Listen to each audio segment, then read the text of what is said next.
ঘরে ডাকছে না মা? সব বসে ওখানে আড্ডা মারছে তো, তুমি বসে আছো চুপ করে।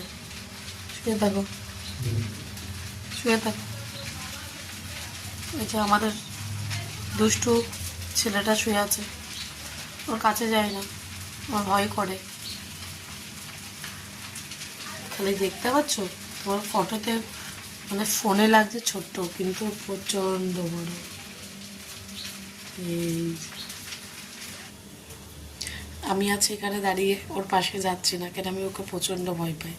ও গায়ের উপরে লাফ দিয়ে ওঠে, অত বড় শরীরটাকে নিয়ে আমি উল্টে পড়ে যাব। আর তার থেকে বড় নালা জ্বালাগুলো আছে না, নাল টালগুলো পুরো গায়ের মধ্যে জামার মধ্যে লাগিয়ে দেবে। ওই জন্য ওর কাছে আমি যাই না। ও ওখানে শুয়ে আছে দেখো, ও আমার পাশে গুড়গুড় গুড়গুড় করছে, মানে যাতে ওর সাথে কথা বলি, কিন্তু আমি কথা বলছি না। বুঝো? ওই কিরে, শুয়ে পড়েছিস কেন?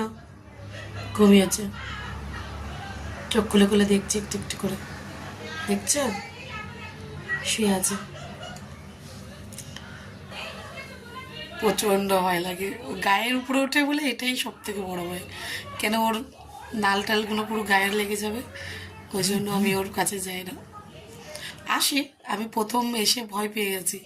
এটা একটা বৌদির বাড়িতে আমি আছি, আমার এক দাদা আছে, তাদের বাড়িতে এসেছি, তাদের বাড়িতে উড়ি আছে, ওর জন্য আমি আসি না।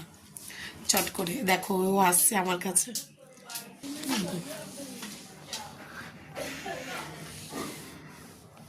খুলছে না গো, ওর গেটটা খুলছে না, এই জন্য সে এখানে ঘুরঘুর করছে। সবাই ওই রুমে আছে, ওকে খুলছে না বলে ও রেগে যাচ্ছে। দেখছো, দাঁড়িয়ে আছে দেখো খালি,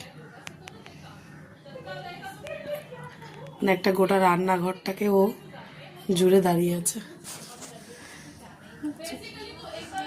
দেখতে পাচ্ছ কেমন দাঁড়িয়ে আছে। ওর ভেতর ওখানে বৌদি বসে আছে, আরও অনেক লোকজন আছে, তা ও ওখানে ঢুকতে দিচ্ছে না বলে ও খালি বারবার ওই ঘর থেকে এই ঘরে বারবার আসছে, গেটের সামনে এসে ওদের কথাগুলো শুনছে, আবার চলে যাচ্ছে ওর জায়গা মতো শুতে।